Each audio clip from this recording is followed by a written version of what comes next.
तो मैं बीजेपी का समर्थक हूँ, मोदी जी का समर्थक हूँ, लेकिन ये जो टैरिफ बढ़ा है इससे थोड़ा ना थोड़ा ये विदेश नीति पे सवाल उठता है। और उठना क्या जाए, यहाँ पे जो विदेश नीति की बात करते हैं, कहीं ना कहीं विदेश नीति हिली डुली दिख रही है। जब आपका मित्र देश है, मित्र राष्ट्र है अमेरिका, तो इतना टैरिफ क्यों लगाता है? ये प्रश्न पूछने लायक है और ये मोदी जी से सवाल पूछना चाहिए। आप हमारे विदेश नीति के लिए जाने जाते हैं, मतलब विदेशों में जाते हैं, इतना टूर करते हैं, इतना घूम के आते हैं, इतना नेताओं से बातचीत बनाते हैं। भी चाहिए हर एक जो राष्ट्रवादी भारतीय हैं वो सवाल ये पूछे सरकार से, सरकार इसकी जवाब देगी।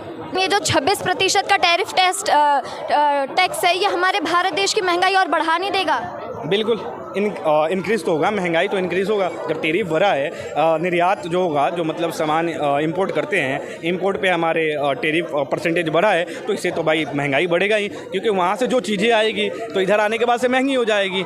और ये मैडम आप पूछिए। नमस्कार, आप देख रहे हैं जनहित टीवी। जहाँ अमेरिका भारत देश को अपना दोस्त बताता है, वहीं अब अमेरिका ने भारत देश पर 26% का टैक्स लगा दिया है। तो चलिए लोगों से जानते हैं कि क्या ये टैक्स भारत देश को, उसकी महंगाई को ठीक बनाएगा या फिर खा जाएगा। चलिए देखिए, जो टैरिफ की आपने बात करी, बिल्कुल अभी देखा जाए यहाँ पे जो विदेश नीति की बात करते हैं, कहीं ना कहीं विदेश नीति हिली डुली दिख रही है। जब आपका मित्र देश है, मित्र राष्ट्र है अमेरिका, तो इतना टैरिफ क्यों लगाता है? ये प्रश्न पूछने लायक है और ये मोदी जी से सवाल पूछना चाहिए, आपके विदेश मंत्री से ये सवाल पूछना चाहिए, ठीक है ना।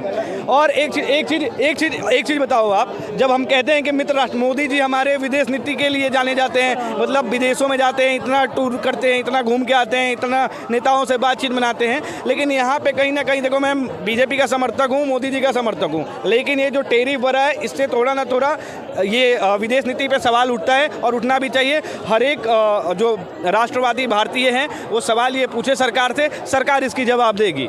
लेकिन जो भारत देश है, केवल उसी पर 26% का टैक्स लगा है। बाकी राज्य देशों में अगर देखें तो उन पे 34-36 इतना टैक्स लगा है। तो कहीं ना कहीं ये दोस्ती का नतीजा है जो यहाँ पे कम लगा है।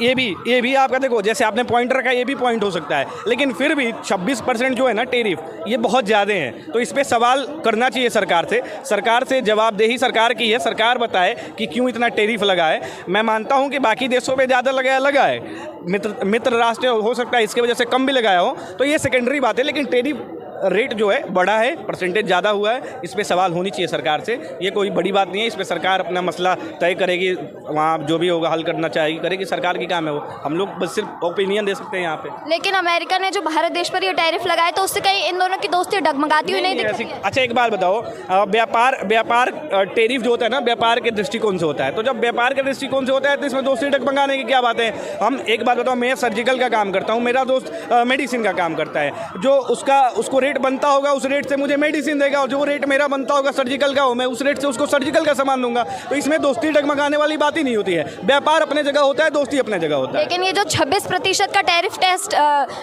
टैक्स है, ये हमारे भारत देश की महंगाई और बढ़ा नहीं देगा? बिल्कुल इंक्रीज़ तो होगा, महंगाई तो इंक्रीज़ होगा। जब टैरिफ बढ़ा है, निर्यात जो होगा, जो मतलब सामान इंपोर्ट करते हैं, इंपोर्ट पे हमारे टैरिफ परसेंटेज बढ़ा है, तो इससे तो भाई महंगाई बढ़ेगा ही, क्योंकि वहाँ से जो चीज़ें आएगी तो इधर आने के बाद से महंगी हो जाएगी।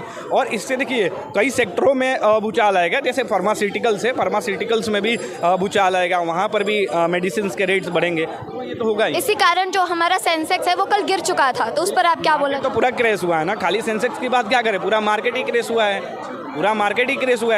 पूरा जो भी देखो आप, सब माइनस में चल रहे हैं। तो ये चीज़ें हैं, ये सरकार अपना जाने की कोई अच्छा नीति लेके आएगी और बढ़िया करेगी, सुदृढ़ रूप से चलाने। सरकार इस पर क्या कदम उठा सकती है? देखो अब टैरिफ बढ़ चुका है, ठीक है ना। अब एक चीज़ बताओ, मेरे को जहाँ तक लगता है ना कि अगर कोई चीज़ का रेट बढ़ता है, किसी चीज़ का रेट बढ़ता है, जैसे फार्मास्यूटिकल्स का रेट बढ़ता है, तो अगर रेट बढ़ गया, अब वो कब कम होगा हमें नहीं पता है, ठीक है ना। आपको क्या इनहेंस करना पड़ेगा, पर व्यक्ति आय बढ़ानी पड़ेगी, पर व्यक्ति आय बढ़ाइए और उसको मेंटेन करिए, यही उपाय है। और क्या उपाय है? लेकिन टैरिफ बढ़ने से मिडिल क्लास जो है वो कहीं ना कहीं और ज़्यादा नहीं पिस जाएगा? अरे बिल्कुल पिसेगा, मैं मिडिल क्लास से हूँ, मैं भी पिसूंगा। अब दवाई जो मुझे 90 रुपये की मिल रही थी, अब मुझे 110 रुपये की मिलेगी, तो मुझे तो तकलीफ होगी, तो ये तो होना ही है। इससे तो मिडिल क्लास को दिक्कत होगी, मिडिल क्लास क्या, लोअर क्लास को भी दिक्कत होगी। उसके बाद से ऐसा नहीं है कि अपर क्लास बहुत पैसा रखा है तो उसको दिक्कत नहीं हो, सबको दिक्कत होने वाली है, ठीक है। इस पर सरकार गहन विचार करे और अपनी नीतियों को फिर से सुदृढ़ रूप से बनाए और कोई ना कोई इस पर फैसला ले, या तो प्रति व्यक्ति आय बढ़ाने का कोई जुगाड़ बनाए, यही सरकार कर सकती है। सरकार इतनी जल्दी तो आय कैसे ही बढ़ा सकती है लोगों की? हाँ जी, सरकार इतनी जल्दी तो लोगों की आय नहीं बढ़ा सकती। अब यही तो प्रश्न है ना, उसके लिए तो रोजगार चाहिए। यही तो प्रश्न है, रोजगार तो चाहिए, यही तो प्रश्न है। अब रोजगार बनाना पड़ेगा सरकार को। सरकार से अब एम्प्लॉयमेंट पे सवाल पूछिए आप। अब सरकार से कब तक आप मंदिर मस्जिद पे जाइएगा, ठीक है ना? कब तक सरकार से उन सब चीज़ों पे लड़ते रहिए? कब तक हिंदू मुस्लिम पे लड़ते रहिएगा? रोजगार की भी बात करते हैं ना। देखिए, हम मानते हैं कि धर्म बचाना सबसे ज़रूरी है, हम भी मानते हैं। मैं सनातनी हूँ और कहीं ना कहीं मैं कट्टर सनातनी हूँ। मैं भी अपने धर्म बचाने के लिए किसी हद तक जा सकता हूँ, लेकिन एक तरह से देश को बचाने के लिए भी विकास की ज़रूरत होती है, डेवलपमेंट की ज़रूरत होती है, तो वो भी मायने रखता है। अगर आपके लिए धर्म अगर क्या बोले प्राइमरी है, तो देश जो है ना उसको भी प्राइमरी ही रखना पड़ेगा, सेकेंडरी नहीं रख सकते हो आप। अच्छा, रोजगार के नाम पर तेलंगाना सरकार ने जो हैदराबाद में बुलडोजर चलवा दिया, उस पर क्या विचार है आपके? ये जो जंगल कटाई की बात कर रहे हो ना, जंगल कटाई वाली बात कर रहे हो क्या मैम?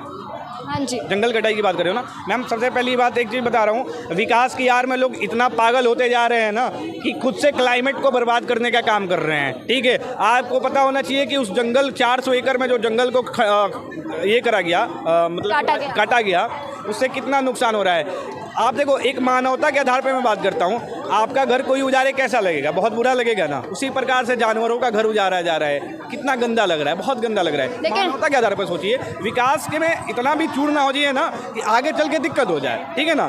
विकास उतना ही कि देखो, आदमी को कभी मनुष्य जीवन ऐसा है ना कि इसमें संतुष्टि किसी को नहीं मिलता है, ठीक है? अब लोगों को संतुष्ट करने के लिए आप जो अपने प्रकृति से छेड़छाड़ करोगे ना। लेकिन सरकार तो ये दावा करी है कि वो जो जमीन है वो तेलंगाना सरकार की है, तो हम उस पर कॉर्पोरेट सेक्टर बना सकते हैं जिससे युवा को रोजगार मिले। अच्छा, एक बात बताइए, वो जंगल ही बचा था तेलंगाना में, एक वो जंगल ही है जहाँ पे रोजगार बन सकता है, और कोई जगह नहीं होगा, और कोई जगह नहीं होगा। या तेलंगाना सरकार लीज पे ले सकती है ना ज़मीन, लीज पे लेके बना ले कहीं पे कॉर्पोरेट बढ़िया वहाँ से जॉब जनरेट करे, कॉर्पोरेट सेक्टर कुछ खोल के, जो भी कंपनी खोलनी है खोल के। आप उस जंगल को क्यों तबाह कर रहे हो? रेड्डी सरकार ने ये जो कदम उठाया, कहीं ना कहीं इसमें घोटाले की बू नहीं आ रही? क्या जी? रेड्डी सरकार ने ये जो कदम उठाया है, क्या इसमें घोटाले की फिर बू नहीं आ रही है? अभी के डेट में देखा जाए मैम, जो भी सरकारें जो विपक्ष में हैं, मैं पहले ही बोल देता हूँ मैं बीजेपी का समर्थक हूँ, लेकिन जो भी सरकारें विपक्ष में हैं, कहीं ना कहीं घोटाले के आड़ में ही काम चल रहा है उनका। अब मैं आपको दिखाता हूँ, दिल्ली की बात कर लेते तो मोदी सरकार कोई घोटाला नहीं कर रही है? अब तो मोदी सरकार जब हटेगी तब तो पता चलेगा। नहीं, अभी मौजूद है वो, तो अभी कोई घोटाला नहीं हो रहा है। अभी तक आपको कहीं घोटाला मिला है? अभी तक आपको कोई कहीं घोटाला का न्यूज़ मिला है? नहीं मिला है ना, तो अभी हम कैसे कह सकते हैं? हाँ। बीजेपी के कई ऐसे नेता हैं जो कई बार पकड़े गए हैं कई क्राइम केसेस में। जो बीजेपी के नेता पकड़े गए हैं उन पर चार्जशीट दायर हुआ है, उसके बाद से FIR होने के बाद से उन पर मुकदमे चल रहे हैं, उसमें मुकदमे चल रहे हैं, परंतु फिर वापस वो अपने पद में आ जाते हैं। अच्छा, आप वापस एक बात बताइए, जब तक उनको एकदम घोषित नहीं किया जाएगा कि अपराधी हैं, तब तक तो वो रह सकते हैं। मुलजिम और मुजरिम में अंतर होता है ना मैडम। मुलजिम होता है कि जिस पे अभी जो आरोप साबित नहीं हुए हैं, और मुजरिम वो होता है जिस पे आरोप साबित हो गया है। तो आरोप साबित हो जाएगा तो पद से हटाया जाएगा, निरस्त। लेकिन विपक्ष तो फिर ये भी कहता है ना कि इसमें मोदी सरकार का ही रोल है कि वो अपने नेताओं पे जो है क्राइम को साबित नहीं होने देती है। अच्छा मैडम, एक बात बताओ, ये कहाँ पे लिखा है कि क्राइम को साबित नहीं होने दे सकती? अभी बता देते हैं आपको। श्रीकांत यादव का नाम सुना होगा आपने, श्रीकांत यादव यूपी के थे, ठीक है ना? उन्होंने क्या करा? क्राइम किया, किसी महिला से बदतमीजी करी, थप्पड़ ऊपर मारा, उन पे केस दायर हुआ, ठीक है, हो गया। तो बीजेपी अगर चाहती तो उनको बचा भी सकती थी, लेकिन नहीं बचाई ना। तो बीजेपी की एक ही नीति है, बीजेपी चाहती है सबका साथ सबका विकास। बीजेपी ये नहीं चाहती है कि अपराधियों का विकास हो। आपको एक बात बता दूं, लोग बोलते हैं कि सामंतवादियों की सरकार है बीजेपी, ठीक है ना? सामंतवादियों की सरकार है तो बीजेपी सामंतवादियों को नहीं मरवाती। लेकिन आप एक बात बताओ, आज विकास दुबे जैसे गुंडे का इनकाउंटर होता है, बीजेपी ही करवाती है ना? लेकिन ये गलत बात है। कई क्यों गलत बात है? जो ये क्या नाम है, जो था उसने अपराध किया था, संगीन अपराध किया था, उसने मर्डर किए थे। तो जो मर्डर करेगा, जो पुलिस वालों को मारेगा, उसका इनकाउंटर होना लाजिमी है।